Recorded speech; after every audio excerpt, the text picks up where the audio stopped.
Halo semuanya, di sesi kali ini kita akan bedah tuntas gimana caranya bikin pesan kesehatan yang benar-benar ngena di tengah riuhnya dunia online. Kita nggak cuma akan belajar jadi pembuat konten, tapi gimana caranya jadi seorang arsitek narasi. Sesuatu yang bisa membangun cerita yang kuat dan benar-benar menggerakkan orang lain. Yuk kita mulai. Coba deh, pernah nggak sih Anda ngerasain ini? Informasi kesehatan ada di mana-mana, tapi kok kita malah makin bingung ya, mana yang benar, mana yang salah? Nah, pertanyaan inilah yang jadi titik awal diskusi kita. Sebuah paradoks yang anehnya kita semua hadapi setiap hari. Dan ternyata biang kerok dari kebingungan tadi itu ada di sini. Masalahnya bukan lagi kurang informasi, tapi kita justru kayak tenggelam di lautan informasi. Fenomena ini punya nama loh, yaitu infodemik. Dan inilah bisa dibilang musuh utama kita dalam komunikasi kesehatan digital saat ini. Oke, kalau kita mau menang, kita harus paham dulu medannya. Anggap aja dunia digital itu bukan ruang kosong yang tenang, tapi sebuah arena pertarungan yang super sengit. Di sini, kita semua berebut dua hal, perhatian dan kepercayaan audiens. Pertarungan pertama adalah soal kepercayaan. Zaman sekarang tuh udah beda banget. Institusi medis yang resmi, yang punya gelar, nggak lagi otomatis dipercaya gitu aja. Orang-orang justru lebih dengerin apa kata influencer favorit mereka atau bahkan temen di grup WhatsApp. Nah, inilah yang kita sebut kesenjangan kepercayaan. Selanjutnya kita berebut perhatian. Bayangin aja, pesan kita yang penting banget soal kesehatan itu harus bersaing langsung sama video kucing lucu, drama politik terbaru, atau flash sale di e-commerce. Inilah realita ekonomi perhatian, di mana fokus manusia itu jadi barang yang sangat langka dan mahal. Dan tantangan ketiga yang mungkin paling tricky adalah ruang gemah atau echo chamber. Algoritma media sosial itu pinter. Dia dirancang bukan untuk kasih kita apa yang perlu kita tahu, tapi untuk kasih kita apa yang kita suka.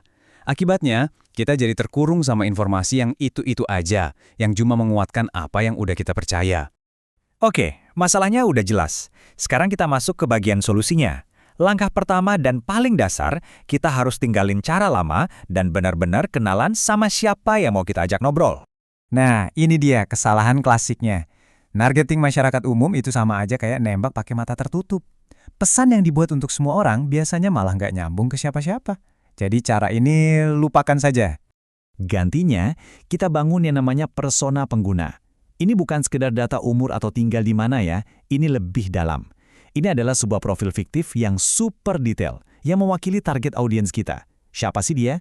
Apa yang bikin dia cemas? Gimana kebiasaannya kalau lagi online? Jadi apa aja sih isi dari persona ini? Pertama, kita harus gali pain points-nya. Kegelisahan apa yang bikin dia googling jam 2 pagi? Kedua, kita harus paham perilaku digitalnya. Dia ini tim video TikTok 15 detik atau tim baca artikel panjang. Dan yang paling penting, gimana lingkungan online-nya ngebentuk keputusan kesehatannya. Inilah level pemahaman yang kita butuhkan. Oke, sekarang kita udah kenal nih sama audiens kita.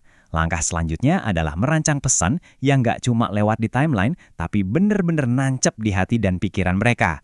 Yuk kita lihat gimana caranya. Masih ingat soal ekonomi perhatian tadi? Nah, ini dia angka keramatnya. 3 detik. Betul, kita cuma punya 3 detik buat ngestop jempol orang dari nge-scroll. Kalau di 3 detik pertama kita gagal, mau sebagus apapun pesan kita selanjutnya, ya percuma. Terus gimana caranya dalam 3 detik? Pakai aja kerangka simple ini, hook, story, offer. Mulai dengan hook atau kail yang kuat di awal. Bisa pertanyaan, bisa fakta mengejutkan.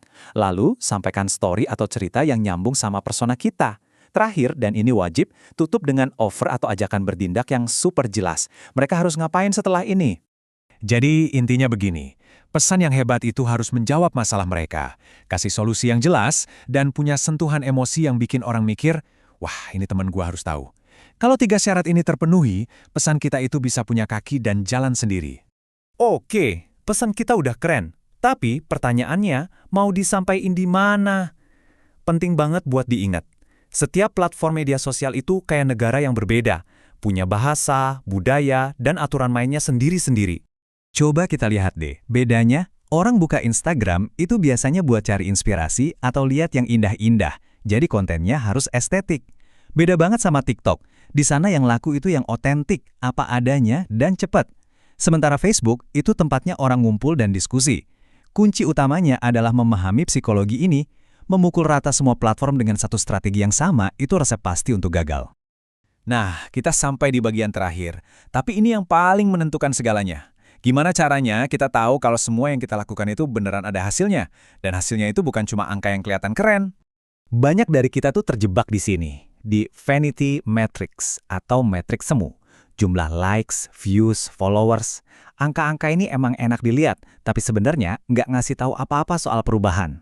Kita harus geser fokus kita ke impact metrics. Seberapa dalam orang berinteraksi, apa sentimen mereka. Dan yang terpenting, ada nggak tanda-tanda perubahan perilaku? Dan puncak dari semua pengukuran dampak adalah ini, proksi perilaku. Apa itu? Ini adalah sebuah tindakan online yang bisa kita ukur, dan tindakan itu jadi petunjuk kuat kalau ada perubahan perilaku di dunia nyata. Inilah emasnya komunikasi kesehatan digital. Contohnya gimana? Simple. Berapa banyak orang yang ngeklik link pendaftaran screening kesehatan, berapa banyak yang download panduan diet sehat, atau bahkan berapa banyak yang nanya lewat DM soal lokasi vaksin. Satu tindakan kayak gini, itu nilainya jauh lebih berharga daripada ribuan likes. Jadi, sebagai penutup, inilah pertanyaan refleksi untuk kita semua. Sebagai arsitek narasi digital, saat kita merancang setiap konten, kita harus tanya ke diri sendiri. Kita ini lagi membangun untuk apa? Untuk tepuk tangan dalam bentuk likes dan views? Atau kita sedang membangun sebuah jembatan yang benar-benar membawa audiens kita menuju tindakan dan perubahan nyata? Jawabannya ada di tangan kita.